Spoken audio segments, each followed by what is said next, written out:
So we're still solving systems of linear differential equations. We can't see. Let me check. Staying in frame. Okay, so we'll do a couple more of these, and then we'll kind of talk about some generalities as far as like what certain things mean. When you see something like this and some equations, like for example, dx dt is equal to x, and dy dt is equal to 3x minus 2y. This means a lot of things, right? So if this is your prompt, there's a lot of work we have to do. We have to write the matrix, find the eigenvalues, find the eigenvectors, write the solution. And we're also given a particular initial condition, and we're told that x of 0 is equal to 4 and y of 0 is equal to 5. And then find the coefficients C1 and C2 to write the general solution. It's kind of a lot of pieces to this one sentence question here. So, or I guess it's not really questions, directions. So let's first write the matrix. And so be careful here. If you only have one term up here, especially if it's the y term or the x2 term, that's going to be the second thing in your matrix. So here our coefficient matrix is 1, 0, 3, -2. Yeah. But just be careful. Like if it was dx dt equal to y, it'd be 0, 1 because the coefficient of x would be 0, the coefficient of y would be 1. And so we're going to start by finding I guess it's good to practice writing the matrix from the equation. So this is the matrix, but really the equation we have is that dx dt, dy dt as a vector is equal to your matrix 1, 0, 3, -2 times your solutions x of t, y of t, or just x and y if you like.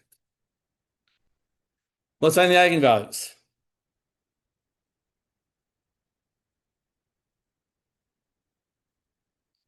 All right, so eigenvalues, we're going to find the determinant of A minus lambda I. Again, I'll remind you, when we do this, we're just writing our matrix and we're subtracting lambda from each of the diagonal spots. So we have 1 minus lambda, we have 0, we have 3, and we have -2 minus lambda. And we're going to set that equal to 0. This case actually has something really nice, which I'm going to mention again. When we take the determinant here, it's the product of 1 minus lambda times -2 minus lambda minus the product of 0 times 3 equal to 0.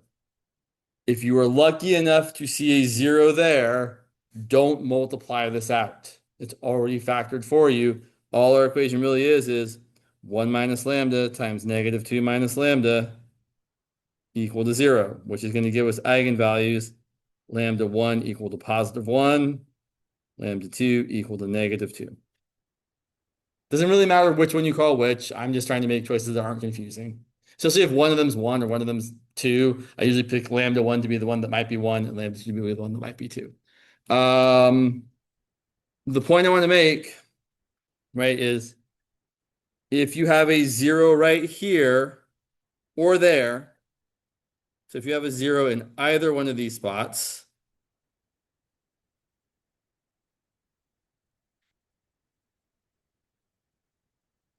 then your eigenvalues are always going to be exactly whatever is already on your main diagonal. So if you happen to notice a 0 in the upper right-hand corner or the lower left-hand corner, you can skip all of this as far as I'm concerned and just say, yeah, my eigenvalues are +1 and -2.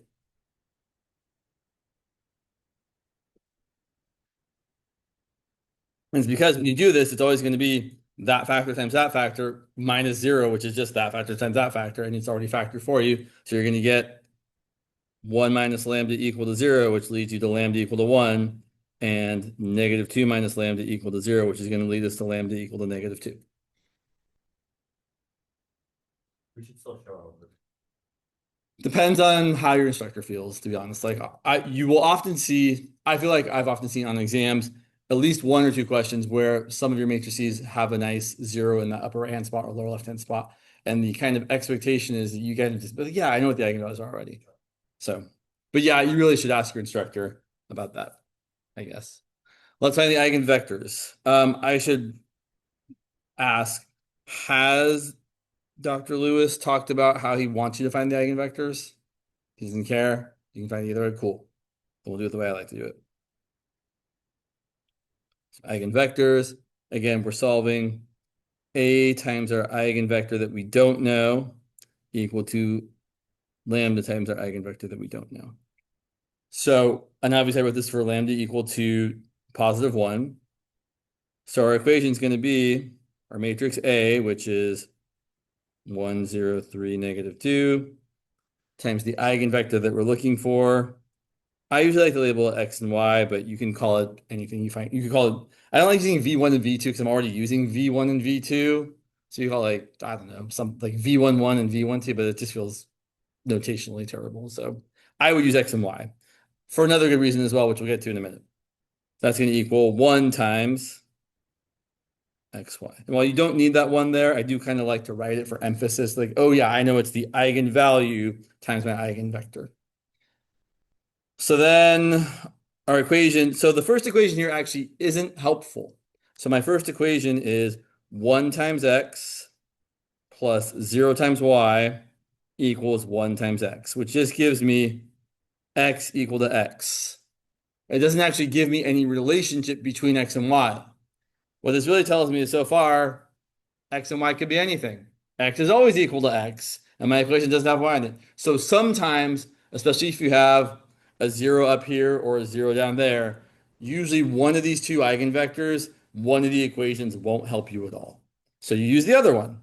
So the second equation is 3 times X minus 2 times Y equals 1 times Y. And now if we add 2y to both sides, we get 3x equal to 3y, or just x equal to y. And the choice here would be an eigenvector of 1, 1. So we're going to say that our eigenvector v1 is the vector 1, 1. And that really, I say, or any other thing you want, but really 1, 1 is like the choice everyone's going to make. Why don't you all do the work for finding the second eigenvector? So I'll help you set it up. It's going to be our matrix times the other unknown eigenvector xy. Well, maybe actually, I take that back because this one's a little bit weird. So we'll do it together. I'll let you guys do the next one. So again, I'm always going to start with the first equation just because it's easier to read from top to bottom, right? So if I do this, I'm going to get 1 times x plus 0 times y equals -2 times x. And although you might feel that this one is kind of similar to the previous one, it's not really. If 1 times x is equal to -2 times x, there's only one thing x can be. The only number that is the same when you multiply by 1, multiply by -2 is 0. If you don't like saying it that way, you can say, well, if I add 2x to both sides, I'm going to get 3x equal to 0, which means x is going to be 0. All right. X is 0. Now, I'm not going to write it down, but I'm going to point out that if you use the other equation, you're going to get the same result. 3 times x minus 2 times y equals -2 times y. The y's cancel, and you're left with 3x equals 0, which still gives you x equal to 0, which you might notice isn't telling us anything about y. Okay, if x is 0, what is y for sure not allowed to be? Can't be 0, right? 0, 0 cannot be an eigenvector. Any other choice is valid. The typical choice is 1. So here our eigenvector is 0, 1. Or 0, 2, or 0, 3, or 0, 7, because all those vectors point in the same direction. And the only thing that has to be true about an eigenvector is you can pick anything as long as they point in the same direction. For the first one, I picked 1, 1. You could have picked 2, 2. You could pick 3, 3. You could pick -6, -6. They all count because any non-zero multiple of an eigenvector is an eigenvector. So here, as long as you're not picking y equal to 0, 0, 1 is valid, 0, 3 is valid, 0, 17 is valid, because all of those eigenvectors point straight up. Or if you pick a negative number, straight down. But they're all on the same line, which is what counts. Okay, now ask the question.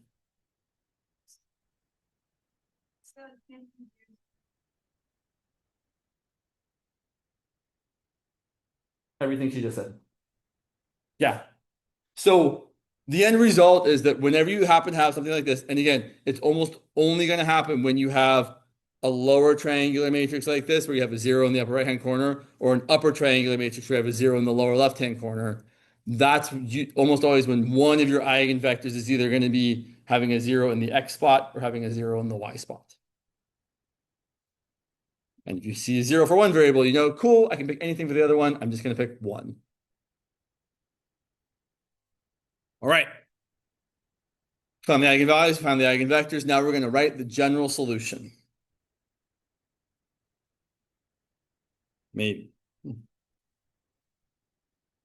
So I'll remind you of the formula for the general solution. The general solution is that your vector, and I've called things x and y here, x of t, y of t, is equal to the following. C1e to the lambda 1t times v1 plus C2e to the lambda 2. You can't see that, sorry. T times v2. And you definitely should memorize it. You should have already memorized this as far as I'm concerned. This should just be in there. You want to know this for sure because you're going to have to know it. Welcome. So now we're just going to throw in all the things we know. We're going to say that x and y are equal to, let's see, I don't know C1 or C2 yet, but I know everything else. So it's going to be C1 e to the lambda 1 was 1. 1 times t is just t. Times v1, which was, I believe, 1, 1. Plus C2 e to the lambda 2 was, I think, negative 2. Sounds right. Yes, it was. Negative 2 times t times v2, which was 0, 1. And then if you're given initial conditions, we're going to find the particular solution.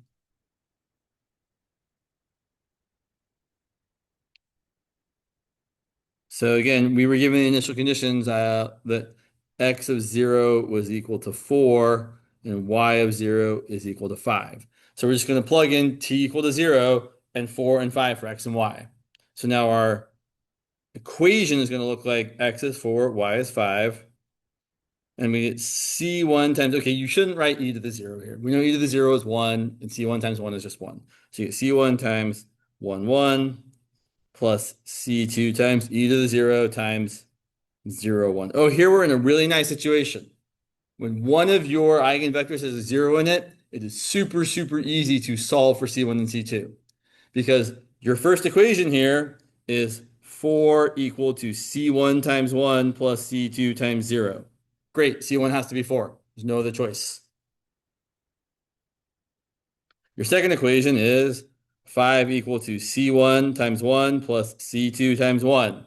Since we know that C1 is 4, C2 has to be 1. So if you're lucky enough to have a 0 in one of your eigenvectors, don't do anything else as far as finding the C1 and C2. Do this because it's really, really fast and easy to find C1 and C2. And again, we're abusing the fact that, right, you have a 0 right there. So C1 times 1 has to be what you have right there. And then you can find C2 pretty easily. So our particular solution is going to be that x of t, y of t, the vector, is equal to C1, which is 4, times, I forgot the e part. I'm going to write it after the vector, which feels terrible. 4 times e to the 1 times t times 1, 1, plus, let's write this next one the normal way, plus 1 times e to the negative 2t times 0, 1. And although that's how I would generally like to write my solution, WebWork is usually asking you to write the x part and the y part separately. So the x part is just the top part. So x of t is equal to 4 times 1 times e to the t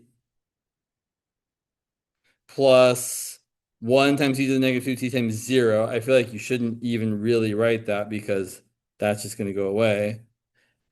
So x of t is just 4 e to the t. And the y of t part is going to be 4 times 1 times e to the t plus 1 times e to the negative 2t times 1. So e to the negative 2t.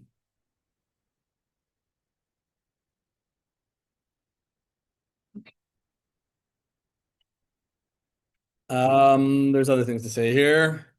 What else do I want to say? Yeah, I'm looking at different. Wait, sure. So long-term behavior. Well, we can see that as t goes on and on and on, as time passes, both of these populations are going to get infinitely large. X of t is going to go to infinity, and y of t is going to go to infinity plus 0, which is still infinity.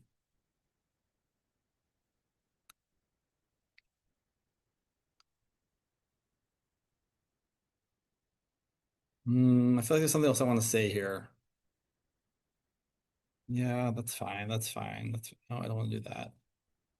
Sure, we can do that. Okay, sure. So let's talk about a couple more things just to point out. So if we look back at our original equation, our system of equations, dx dt equal to x and dy dt equal to 3x minus 2y. And this is always true for a linear system of differential equations. We only have one equilibrium. We only have one place on the xy plane where nothing is changing. For nothing to be changed, for everything to be constant, for x and y to be, at a point of equilibrium, their derivatives have to equal what? Right. Derivative has to be 0 if we're not changing. So if the first derivative equals 0, well, that means x has to be 0. And I should say we're talking about equilibrium here. And the second equation equals 0. Well, if x has to be 0, then negative 2y has to be 0, and y is also going to be 0. This is always the case when you have dx dt equals a multiple of x plus a multiple of y, and dy dt equal to a multiple of x plus a multiple of y. Or more generally said, if your system of equations is a linear system of differential equations. That's what we mean. We just mean something times x plus something times y, and something times x plus something times y. So if that's always the case, you're essentially finding the place where these two non-parallel lines intersect, and it has to be at the origin because they both go through the origin. These are equations of lines. If you graph 3x minus 2y equals 0, it's the line y equal to 3 over 2 times x. And if you graph the line x equal to 0, it's your vertical line, and they cross exactly at the origin. So that said, 0, 0 is our equilibrium here. And I have one more, sorry, there's one more word to throw in there, apologies, for a homogeneous system of linear differential equations. Homogeneous meaning that 0, 0 is your solution. We're not going to do this yet because if Tim doesn't do it, we really don't want to do it. But if you add on a constant to either one of these, it shifts your equilibrium and then you have a non-homogeneous system. And that's a little bit gnarlier, but not really once you figure out how to do it. And I'll keep an eye out to see if he talks about that in his notes. Um, yeah, I don't know. Has he talked about like graphing some of the important lines for some of these things? Okay. But has he talked about like drawing the eigenlines or the nullclines or the zero isoclines? The same thing. Let's talk about it anyway, because you're not going to lose out by seeing this. So we're going to graph a couple things here because they do tell us how the phase plane, which we'll then use a computer system to draw, should have generally kind of look. So there are two things to draw, two types of things to draw. We're going to draw the nullclines and the eigenlines. Sorry. Yep. So the nullclines are where one of the two things isn't changing. So where a nullcline is either x isn't changing or y isn't changing. Let's do that first. See how we're going to make this big here. See how straight a line I can draw. That's pretty good. The other one's easier to do, maybe. Okay, so here's my XY phase plane that we're going to draw. And I'll remind you the equations were, we'll go down here for a second, dx dt equal to x and dy dt equal to, I already forgot what it was, 3x minus 2y. So here's how you find the nullclines or the zero isoclines. You just set each derivative equal to 0. So to find the x nullcline, you're going to set whatever dx dt is equal to 0. So we're going to set dx dt equal to 0. In this case, that's going to be x equal to 0. So here's what this means. Along the line x equal to 0, which is the y-axis, there is no change in x. So any direction vector is going to be purely horizontal because dx dt is purely vertical. Pardon me, slow that down. If dx dt is 0, the change in x is 0. So any direction line can't have any horizontal component, it has to be purely vertical, not horizontal, purely vertical. So here it's kind of unfortunate, but all of our nullclines have a vertical component. So they are purely vertical. So it kind of looks like this. So hopefully you can kind of see we have like these little arrows that are either pointing up or down. We'll talk about which way they're pointing in a minute. I guess we can do it right now, actually. Let's talk about which way they're pointing right now. So if you pick a point, say like 0, comma 2, for example, well, if x is 0, dx dt is 0. And if x is 0 and y is 2, dy dt is 0 minus 4. So dy dt is going to be negative 4, meaning y is changing in a negative direction, meaning we're pointing downward. So up here, all of my arrows are pointing downward. There's another way to see this later, but I just want to talk about it right now. Similarly, down here, all my arrows are going to be pointing upwards. And they should change the direction when you cross from one side of the equilibrium to the other. Okay? Let's talk about the other nullcline, the y nullcline. Same idea. The y nullcline, we're going to find by setting dy dt equal to 0. So in this case, that's going to end up being 3x minus 2y equal to 0. And I would definitely solve for y here so I can graph the line. I mean, we could probably graph the line without solving for y, but it's fine to solve for y. We're going to get y equal to 3 over 2x. So, yeah, I can draw that line. Let's see, 1, 2, 3. Let's go up 1, 2. So I'm going over 2 and up 3. Sure, over 2 and up 3. It's about like that. Yeah, about like that. So let's also draw this one in black. I think what colors I want to use. Yeah, it's fine. So here's my more interesting Y nullcline. Now don't draw arrows at the end of this like you would a normal line, because you don't want that. What you want is, well, we know on the Y nullcline, the change in Y should be 0. So there should be no vertical component. It should be purely horizontal. So along this line, any direction vector is going to point in a purely horizontal direction.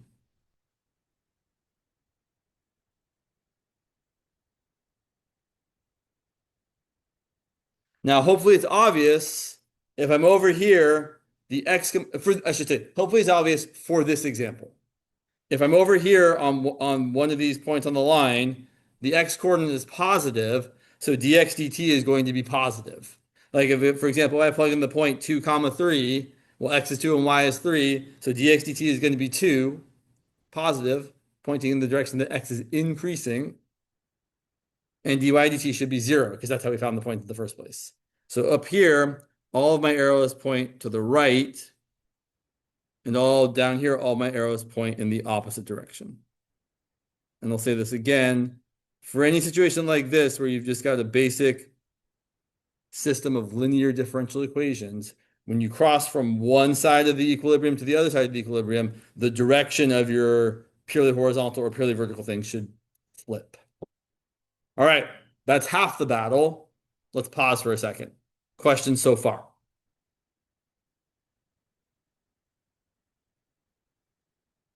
Okay. The other part, which people talk less about, but I think is actually really vital, is graphing the eigenlines, which is just the line that contains your eigenvector. So our eigenvectors were, I forget, I think they were, the first one was 1, 1,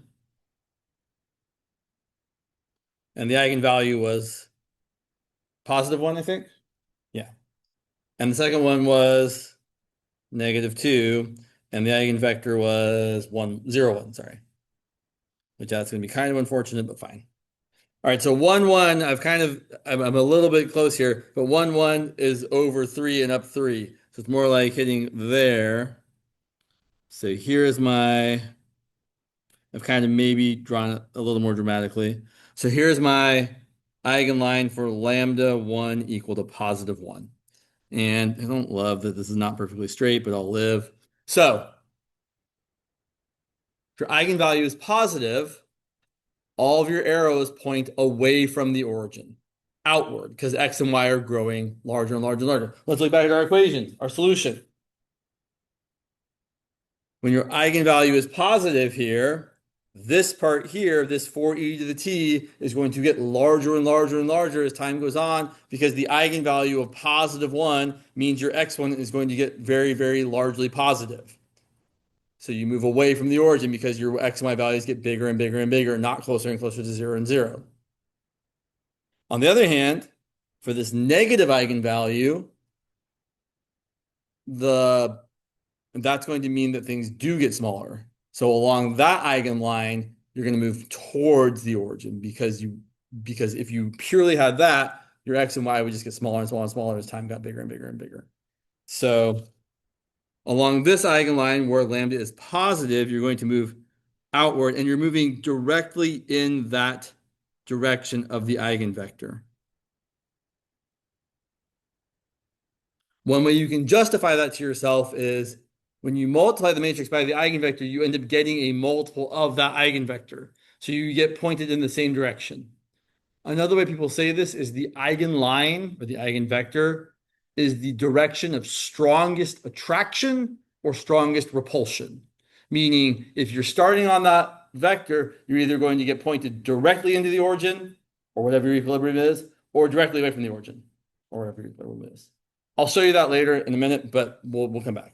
And then finally, the other one which we've already drawn, which is why I don't love this example personally, but it's fine. So sometimes, not usually, but almost always when one of your eigenvectors is 0, 1 or 1, 0, that eigenline also happens to be a null line. It's not always true, but in this example it is. So here our null line, where there's no change in the x direction, that is also our eigenline. So this right here is our eigenline for lambda 2 equal to -2. And like I said, if our lambda is negative, our eigenvalues are negative, we should be pointing inward towards the origin. Okay, so we're gonna do a couple things. Here's what I want to point out. If we had to, so our, oh, I know. Let's draw our initial condition. So our initial condition was starting at the point 4, 5, which is a little larger than maybe I should have picked. Oh well. 4, 1, 2, 3, 4, 5. So like right here. There's our initial condition of 4, 5. Let's extend this eigenline a little bit further. And this null line as well. So we're starting right here at that point I've drawn. And here's the idea. Right here, we're between these two forces, kind of. This one is pushing us purely right. This one is pushing us up and right. So we're going to kind of end up going, use a different color, this way. And more generally, if we'd started somewhere like over here, we could have come through it like this. I don't love that choice. Man, that's don't draw that. That's terrible. I made a mistake. It's okay, I'll fix it. Kind of. Kind of. So if I started more, so let's pretend we started over here instead for a second. Well, up here, I'm in a different kind of section where I'm getting pushed down and right. So I get pushed down and right until I cross this null cline, where I have to cross it purely horizontally because that's what's happening there. And then I turn around and I go this. Now sorry for that picture. Do something like that. So anything I draw over here is going to have that kind of shape. Where if I start over here, I'm going to go down to the right. I'm going to cross this horizontally and then come up this way. And what I would say, I'm gonna have to like white this out later to make it that's sorry, that's really not that is inappropriate there. I wish I could cross it out right now, but I'm just gonna wait and white it out and it'll look nice when I do it. I can't really say that real.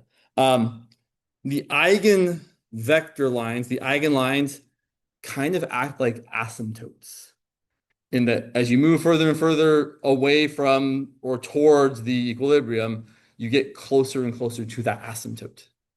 So the same thing is true. Like if your initial condition would say like -1, 3, you would end up doing something like this.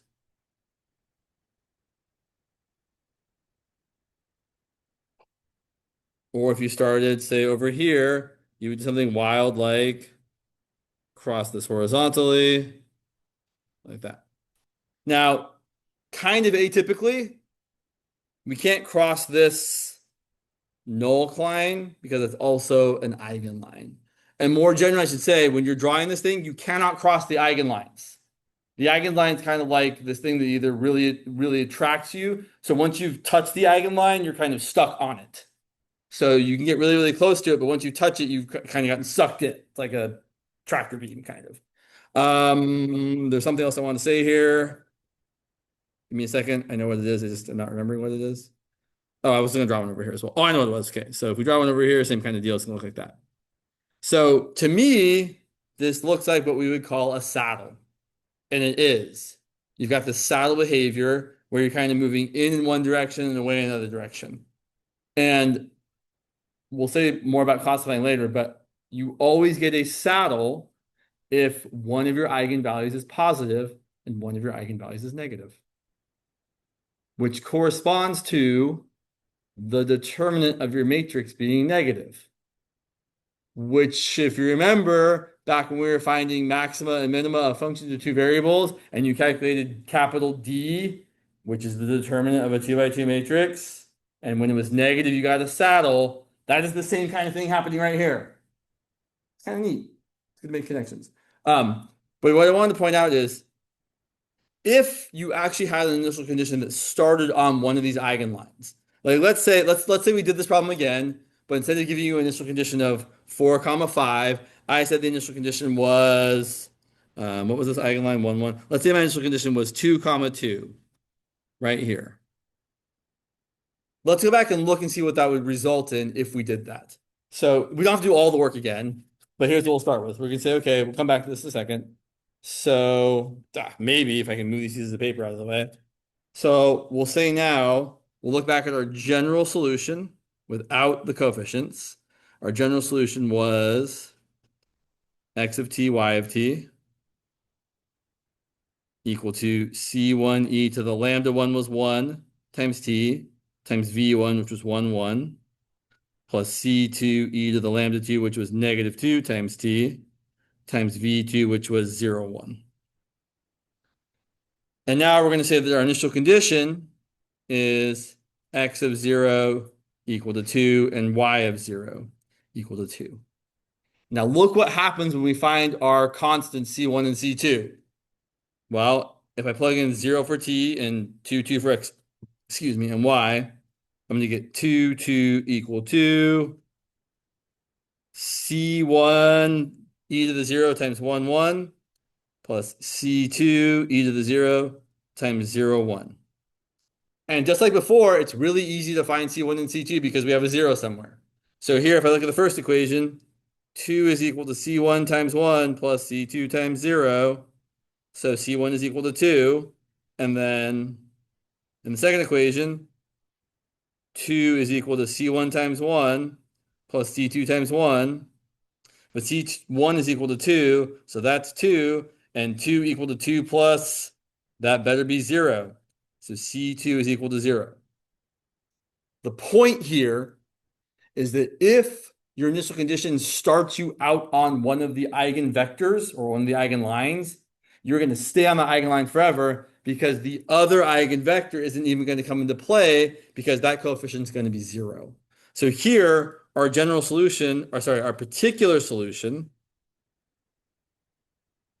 is going to look like x of t, y of t equal to 2 times e to the t times 1, 1 plus 0 times some stuff I'm not going to write because 0 times anything is 0. So if your initial condition starts you out on the eigenline, you are stuck on that eigenline forever. And in this case, since our eigenvalue is positive, as t goes on and on, we're going to move further and further away from the origin. Right? In fact, you could say your x of t is 2e to the t, your y of t is also 2e to the t. So let's go back here for a second. I'll uncover this in a second. But right, if we started here, we can say, great, that's where we are at time equal to 0. And then as time goes on, x and y get larger and larger and larger, but they're the same as each other. So we're just going to move that way, directly on the eigenline. And in a similar way, if we had started off on this eigenline instead, we would get pushed inward towards the origin along that eigenline, not deviating at all. So I'll say it again. It's like a tractor beam. Once you're stuck on the eigenline, you stay on the eigenline. If you're not on the eigenline, you get pulled in towards it. I think that's all I have to say about that one. Let me make sure. Yeah, question.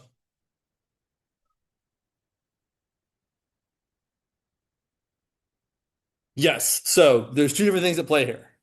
For the eigenlines, the red one here and the black one here, which I know is also a null line, the direction is purely based on whether the eigenvalue associated is positive or negative. A positive eigenvalue means you are pointing outward from the origin, not horizontal, not vertical necessarily, but just in the direction of the eigenline, outward if your eigenvalue is positive, inward if your eigenvalue is negative. Completely differently, for the null clines, it depends on if it's the x or y. The x null cline, where you set dx dt equal to 0, and you get the line x equal to 0, all of those arrows have to point purely vertically because we're saying there is no change in x. So you can't point a little bit left or a little bit right because then x would be changing. Similarly, for this other black null cline, this is, and in fact, let me label these. So this one's lambda equal to 2. This is also the x null cline. Maybe our next example will be one where the null clines are all different than the eigenlines. For this one over here is the y null cline. So for this one, the change in y has to be 0. So all of our arrows are purely horizontal. And so we could have actually, if we wanted, this is not a great example for that. I'm not going to say that. We'll say that for the next one.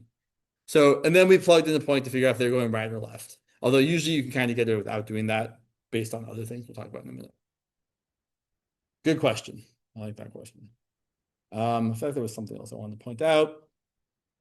Oh, but I would say, so interestingly, this is unstable.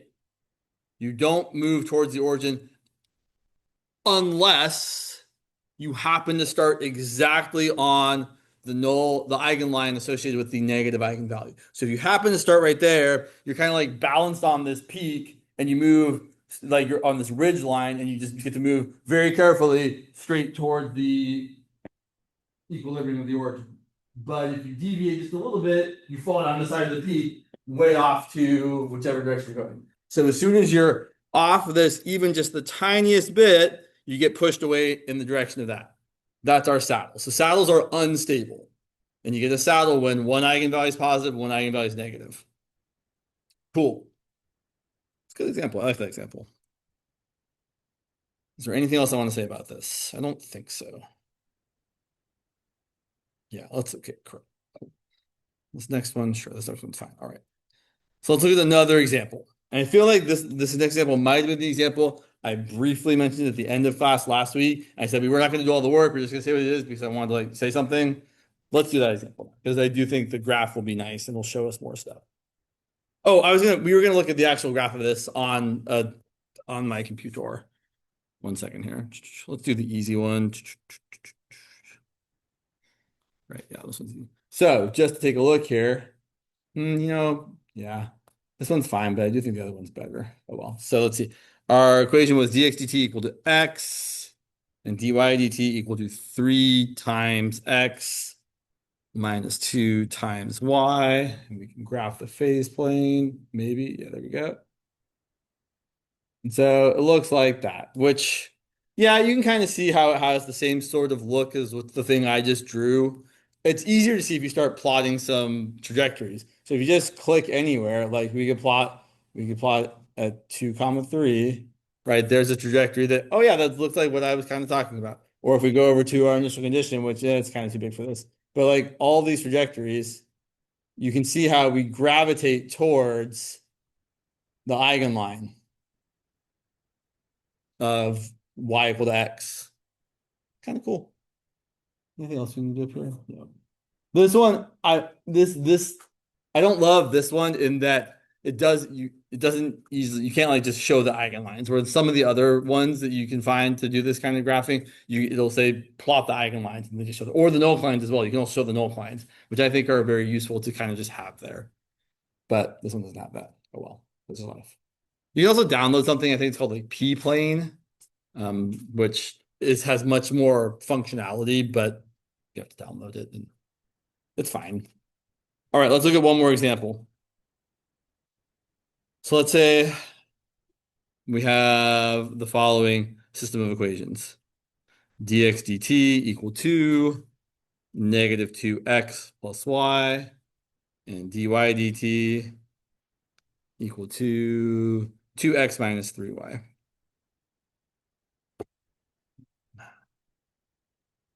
Um, you might have noticed already. I don't particularly care about any of the biology of this. Not that I don't care about biology, but it's just not my jam, right? Like I like all the math, the biology is whatever. But this is an example, this type of system of differential equations where where y has a positive effect on x and x has a positive effect on y is an example of either mutualism or symbiosis, where like with plants and pollinators, where more pollinators help there be more plants, more plants help there be, or more plants help there be more pollinators. So increase in one is helping the other one increase. That's my very rudimentary understanding of it, but worth mentioning. So let's do the math because that's the fun part. Or not. Maybe that's really not the fun part for you, but it's the fun part for me. So we'll do the math. So we're just going to write our system of equations here. You don't even really need to write the system of equations, except that sometimes someone will ask you, like, write the system of equations. I'm going to write it more matrixy this time. So I'm going to write dx dt, where this x vector is representing these two derivatives. It's equal to your matrix, -2, 1, 2, -3 times your solutions, x and y. Be careful. Your instructor is not particularly tricky usually, but someone could write these out of order. Like they could write y first and then x. They need to be in the same order. So this first column is always the x coefficient or the x1 coefficient. The second column is always the x or the y or the x2 coefficient. So if they're accidentally switched out of order somewhere else, make sure they're in order when you write them down. All right, so same process as before. Eigenvalues, eigenvectors, general solution. And let's see, do we have any? We'll make up some initial conditions after we find the solution here. So let's let's find the eigenvalues. So determinant of a minus lambda I, that's -2 minus lambda, 1, 2, -3 minus lambda. Again, I'll say it again. We're just subtracting lambda from the diagonal spots of our original coefficient matrix. And that's going to be equal to -2 minus lambda times -3 minus lambda minus 1 times 2. Here we do have to multiply it out, right? Because it's not a 0 over there. So we're going to have, let's see, 6 plus 3 lambda plus 2 lambda is plus 5 lambda, and then plus lambda squared minus 2. We want that to be equal to 0. Rewriting it in the typical way, lambda squared plus 5 lambda plus 4 equal to 0. Prepare yourself. Eventually, this is not going to factor, and you're going to have to use the quadratic formula. So if you've forgotten the quadratic formula, make sure you go back and remember, because you will need to use it at some point here. You're going to get lambda plus 4 times lambda plus 1 equal to 0. So here our eigenvalues are lambda 1 equal to -1 and lambda 2 equal to -4. Now, based on what I've said from the previous example, that means we should be expecting that once we've drawn things out, everything should be pointing inward towards the origin, meaning wherever we start, we're going to get forced closer and closer to the point 0, 0, which should kind of indicate that we have 0, 0 being a stable equilibrium, because if you're away from it, you're going to move towards it. But we'll see. So let's see here. So then first eigenvector. So we're going to try to solve our matrix A, which is -2, 1, 2, -3, times the eigenvector we're looking for, equal to our eigenvalue times the eigenvector we're looking for. Right? Again, just as a reminder, we're just trying to solve A times V1 equal to lambda 1 times V1. And when I say solve, meaning we find the eigenvectors. So again, you don't need both equations typically. Here our first equation is -2 times x plus 1 times y equal to -1 times x. And then adding the 2x to both sides, we're going to get y equal to x. You get y equal to x a lot as an eigenvector, it feels like. So here our first eigenvector, v1, is 1, 1. Why don't you all find v2? So you're going to solve this equation. -2, 1 to -3 times the eigenvector you're looking for is equal to -4 times xy. Go ahead and write down the first equation that matrix gives you, and then find the vector that's giving you the relationship between x and y.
So typically in this kind of situation, we don't talk about maximum or minimum. Like I know I connected the saddle here to the saddle from previously, but it's not really the same thing here. Mm, uh, how can I say this the right way? No, it's really not a good analog, because here your eigenvalues are both negative. It's kind of, no, there's not really a good. Right, because the determinant's going to be interesting. Determinant's positive. No, there's kind of more to say, unfortunately. Yeah, there's no, I'm gonna say no, but not a bad question at all. So here, if we look at the first equation, we get -2x plus 1 times y equal to -4 times x. Adding the 2x to both sides, we get y equal to -2x. And then one potential choice for your eigenvector would be x equal to 1, y equal to -2.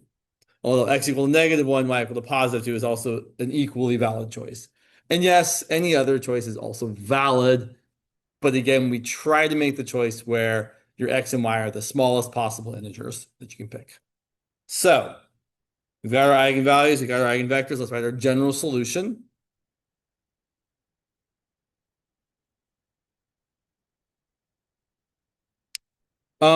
I will mention one advantage to actually solving these equations for y, which we did here, but in previous examples I haven't always because I didn't need to, is these will be your eigenlines. Your eigenline will be the line y equals x for lambda equal to -1 and y equal to -2x for lambda equal to -2. So sometimes it is worthwhile to go all the way to isolating y fully. But I know like in previous examples, like when I had something like 3x equal to 2y, I was just like, well, you can just make your eigenvector x equal to 2 and y equal to 3. You didn't really have to solve it all the way. You still could. So our general solution is going to be that x of t, y of t as a vector. I should be writing arrows over those. They do not get arrows if they're the components.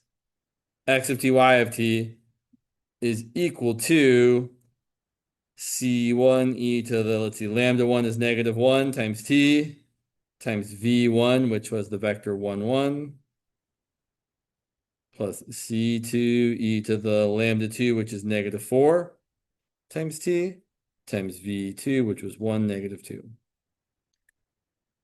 And then if you have to write out each solution separately, your x first and your y second, again, x is just the first row things, y is the second row things. So your x of t is going to be c1 e to the -t times 1 plus c2 e to the -4t times 1.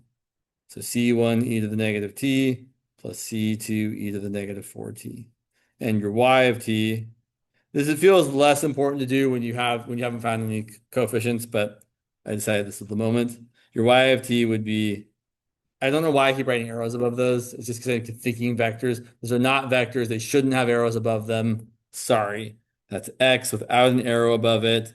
That's y without an arrow above it. Looks really good there. Your y would be c1 e to the -t minus 2c2 e to the -4t.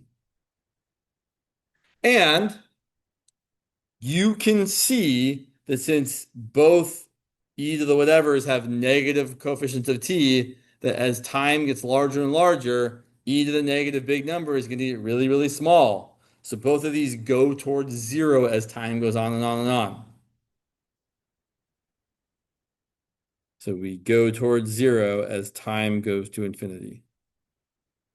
Meaning that in this case, 0, 0 is a stable equilibrium, typically called a stable node, also known as a sink. So here, your equilibrium 0, 0 is a stable node, also called a sink.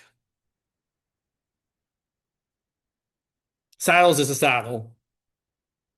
And then, well, we'll get there. Cool, let's draw the things. Because drawing the things, I think, is something that is worthwhile and sometimes people really like you to do. So we've already got two of the things. We have our eigenlines right here. We need to find our null lines, which are not too bad. So let's go ahead and before we start graphing everything, let's find the null lines. So let's see if we can do this way, in case you're still looking at that. So we're going to draw the phase plane.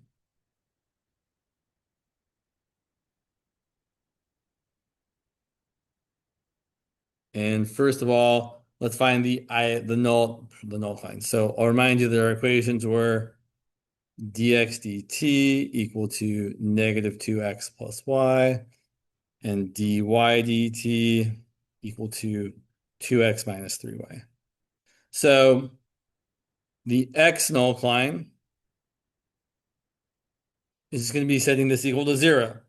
So you're going to set -2x plus y equal to 0, and you're going to get y equal to 2x. And we'll remind ourselves right now, on that null line, all the lines are purely vertical because the change in x is 0. Right? We're setting dx dt equal to 0. For the y null line, same idea. We're going to set dy dt, which is 2x minus 3y equal to 0. And we're going to end up, so here's where we do want to find the equation of the line. We're going to get 3y equal to 2x or y equal to 2/3 x.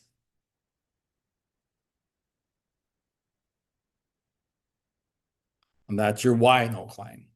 So along this line, all the arrows are purely horizontal. And on this line, all the arrows are purely vertical. It's a lot of R's.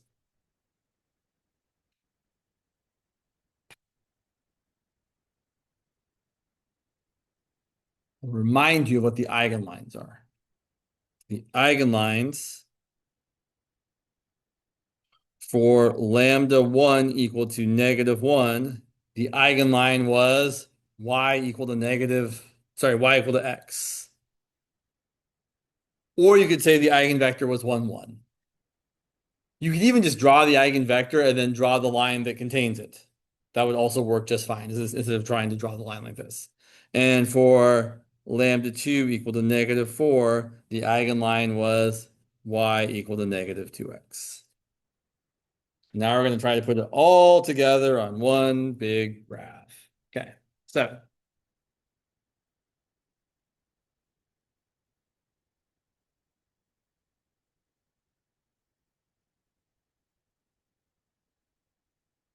and we're going to be trying to be as precise as possible so that things look decent.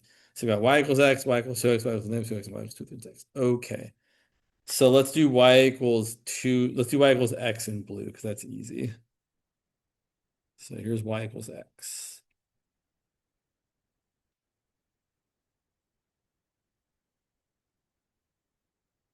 And along this eigenline with a negative eigenvalue, all the arrows have to point inward towards the origin.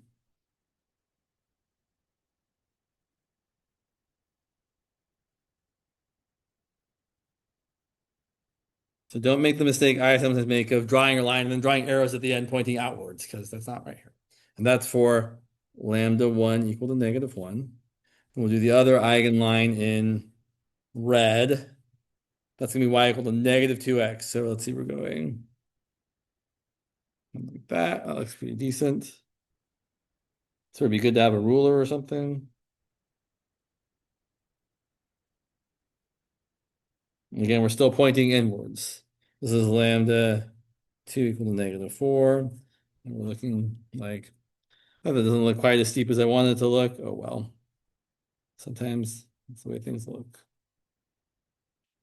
Again, I should point out, your picture doesn't have to be perfect. I'm just trying to make sure it looks good so that our lines aren't crossing each other incorrectly. So there's our eigenlines, and then we'll graph our null line. So y equal to 2x, we'll do in green over here. So over 1 up 2, so kind of like that.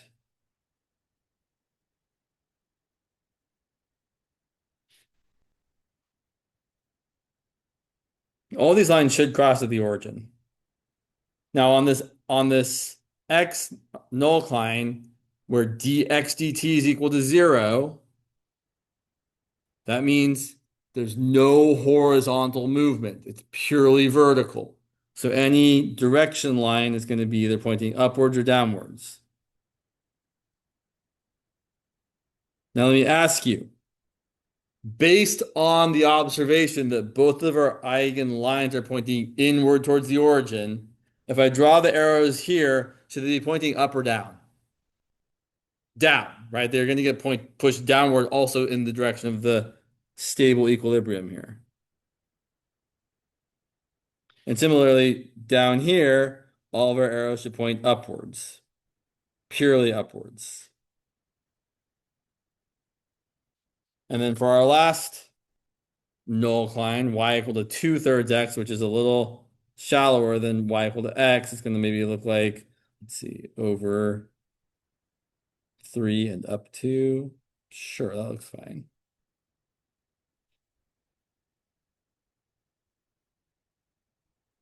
Along that line where dy dt is equal to 0, all of my change is purely horizontal because the derivative in the y direction has to be 0. So here are all of our direction arrows point purely left and right.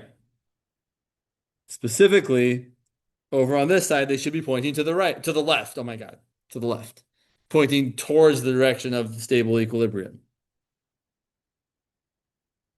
Also, if you're between these two eigenlines, you can't be pointing to the right, right? This point's left, that point's left, one point's up, one point's down. So over here, we're stuck pointing to the left and neither up nor down. And over on this side, pointing inwards towards the right. Cool. So then you could do something like say, I want to pick an initial condition. Let's say we start at the point 1, 4, which is like way up here. Which way do we have to go? Well, I'm between this guy and this guy, so I have to be going, or I guess this guy and this guy really. I have to be going down and to the right. So I'm going to go down to the right. I'm going to cross this null line the only way I can cross a null line in the pure direction it points in. And then continue. But now I've crossed this null line. Instead of moving to the right, now we have to turn back and move to the left. So we're going to come in this way, like that. Or maybe more excitingly, if we start, say, like way over here, let's be careful, James, before I get too excited. If I start way over here, well, we're getting pushed down and right. We're going to cross that null line like this.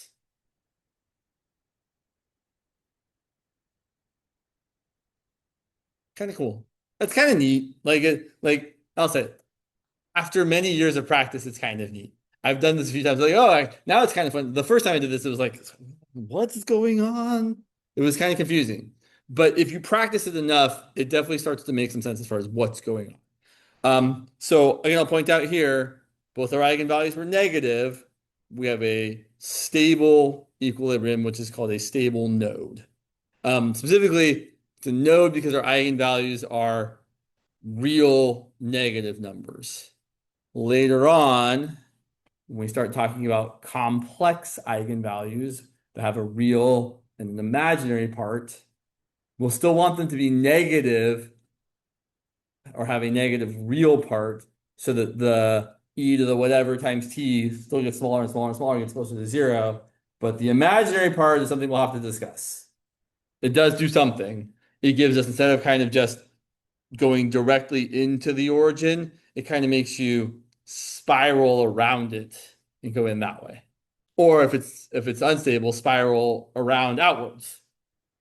So broadly, complex eigenvalues that have a real part and an imaginary part, you're going to get spirals. Real eigenvalues that don't have an imaginary part, you get nodes that either point inwards or outwards, or you get a saddle if there's one of each. Which we should say. We got 15 minutes. I think that's the next thing on my list anyway. Let me take a look. Sure. Yeah, that's fine. So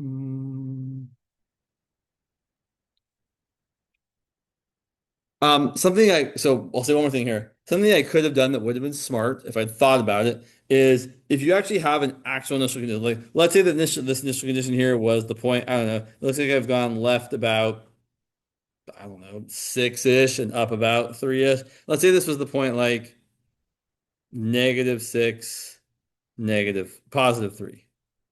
Instead of just guessing which direction you point in, you could be smarter about this. I could be smarter about this. You could plug in the value for x and y into your differential equations, which is definitely the way you should do it. So at this point here, let's draw this down here. So if x is -6 and y is +3, then your dx dt is going to equal, you can't see that, sorry. Let's see, can we see all the things? Maybe kind of. It's going to be -2 times -6 plus 3, which is 15. And your dy dt is going to equal 2x, so 2 times -6 minus 3 times y, which is going to be -12 minus 9, which is -21. So what that's really telling me is I should be pointing rightward and downward and slightly more down than right. So you can kind of think of this as like, I'm thinking of like 15 to 20, which reduces to like 3 to 4. So I'm kind of going like over 3, down 4. That seems like kind of the direction I started off in. So that's kind of my initial direction, is that over 15 and down 21. But not like actually going over 15 and down 21, drawing the arrow that would point in that direction, but then making it very, very much smaller. So that you're just kind of like, we're starting this way, and then we start to kind of curve in the way that makes sense. So that's a better way to find out the direction you're pointing in to start off with. But it should always kind of correspond to which lines you're stuck between. We're between these two. This one's pointing down and right. This one's pointing purely right. So we should be pointing down and right. We kind of don't have a choice. Cool. All right. Let's do not that.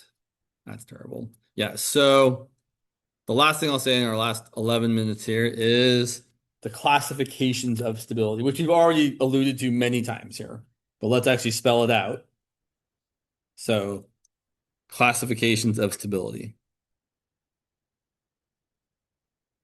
Something important to know. If you're ever asked to just classify the stability of a linear system of differential equations, you only need to find the eigenvalues. You don't have to find the eigenvectors or the general solution or the particular solution. So make sure when you're reading questions on homework or exams, right, you read the question, okay, what does that actually mean I need to do? Don't do more than you need to do, especially on an exam.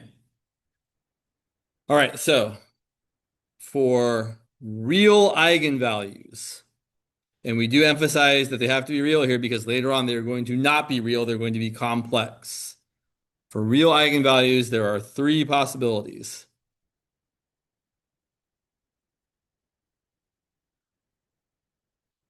One, both eigenvalues are positive.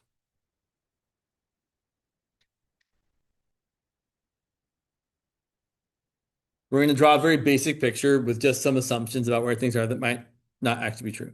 So the idea here is if both eigenvalues are positive, then both of your eigenlines are going to point outward. So maybe one eigenline is doing this. Whoops, should go through the origin.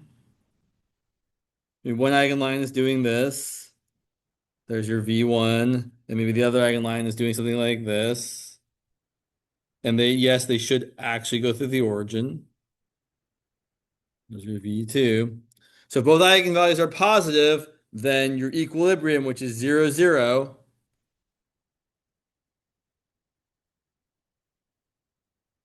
is an unstable node, right? We are not moving towards it. Or as I think about instability, if I'm just a little bit away from it, I get pushed away from it. Whereas stability, if I'm a little bit away from it, I get pushed towards it. It being the equilibrium, sorry. And it's also called a source, because you can kind of think of everything emanating from it outward.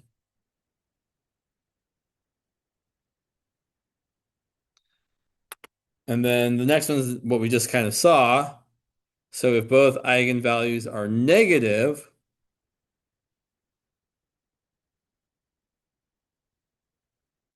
then you're going to have something that looks like the thing we just drew. Your eigenlines might do, again, something like this and that. Sometimes they're much closer to each other. Like sometimes they're like more like just like this, but whatever. Everything's going to point inwards.